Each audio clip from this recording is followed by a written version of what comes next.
Coach, first question, just pretty basic, pretty simple, but what's it mean to you, um, to the team to qualify for national championships? What's the vibe of the team heading into championships in a couple weeks? Well, I mean, obviously, any goal is always to qualify for the championships. To be in the top seeds is just, another exciting fact and icing on the cake there. So, championships are what we work for all year long. Coming off of a disappointing conference championship, it's just kind of put some fire under the girls and short 2 weeks of practice before we head that direction. But they're ready. Okay. What are you looking forward to most with the move to Ocala and the World Equestrian Center? Yeah, we're excited about the new facility. I haven't actually been there, but it's a world class. They call it kind of the Disneyland of equestrian world. So we're excited to be there, to see what it's all about, and just to have our competitions and our schools recognized in a little bit of a different venue. Okay.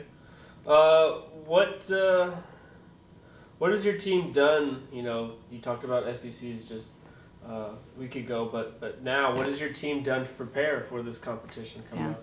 I mean, nothing really different. I mean, we're status quo. It's the same thing. Every competition's going to tell you something new and what you need to work on and all of the little mistakes and trying to clean stuff up. And then probably the only thing we really add to it is trying to add the pressure to the girls, because obviously there's going to be more pressure with conference and national championships. So we try to set practices up. There's no way to totally recreate that, but add some pressure to them and see how they handle it. Okay. What's your team most looking forward to coming up to championships? Well, conference and national championships are always a little bit different than regular season because we travel with our horses.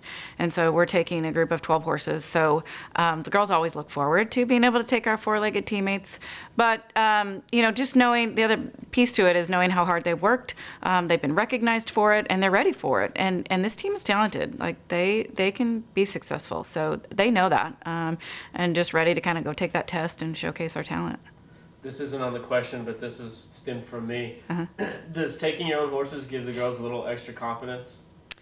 There's two coins, two pieces to that, and that we get to take horses, and so they do actually get to ride while we're there compared to other teams that don't take horses.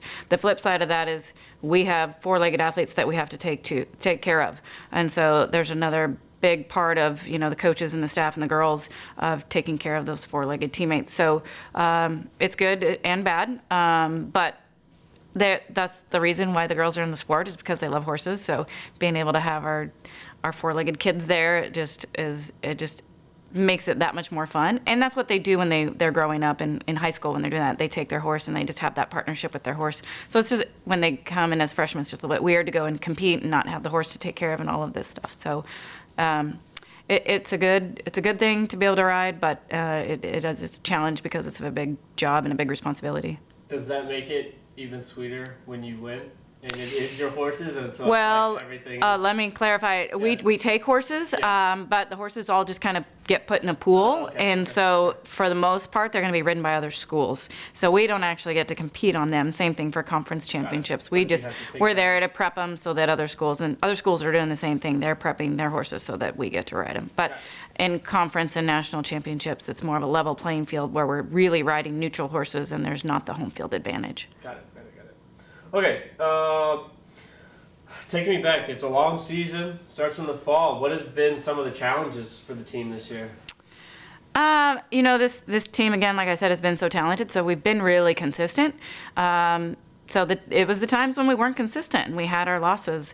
And, dealing with that is hard. Everybody deals with it a little bit differently. And so with a big team, everybody's got to sort through that, have an honest look at what we do wrong. What do we need to change? What do we need to do better?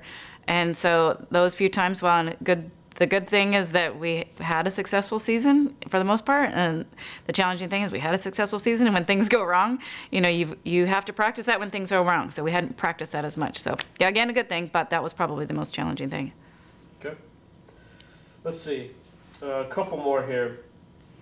You kind of talked about being consistent and being good this year, but what other strengths has this team had throughout the year?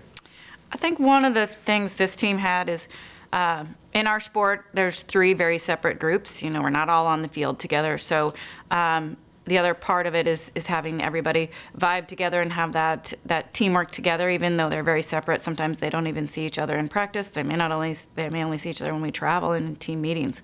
And that's one thing this group has done a really good job of. I know they've all had to experience the COVID type situation, and so they get it when we're not around. And so they've done a good job of learning each other, learning how everybody communicates, working with all the different groups, hanging out with all the different groups, supporting the different groups, in places where we can, and come together as one team and not just 3 separate groups. Okay. You kind of hinted at it earlier, but how does preparation for the national championships change from beginning of the year type stuff? Yeah. Well, and the other thing too, this time of year, there's a lot of tests and grades coming out. And so the girls, the athletes are dealing with that. This is probably one of the hardest parts of the semester as far as academics is concerned. So we've got to work with that. So it's managing that and the mental status there. And then in practice, like I said before, it's just adding that pressure and just knowing that those girls that are representing the team, those starters, like they have a lot on their shoulders and they know that. And so they put the pressure on themselves too. So they're doing extra practices, doing extra work, and at the end of the day, we always say, "Are you doing more than your competitor?" Okay. Last couple here, a little two-parter. What are you expecting to see from your team as they begin competition on Thursday with the dual discipline? I mean, really, we just needed to clean up some consistency issues. So I feel like if we're in the right headspace, that they can be really consistent in all 4 events. There's 20 points on the board, and so it's hard to have ultimate consistency when you're dealing with an animal that has its own brain and then a judged sport. So, we control the controllables, take care of what we can take care of, and not make the mental mistakes. And I think if we can get in that right headspace, which I feel like we've done a good job of working on for the last couple of weeks, and we'll be right there to compete. Cool.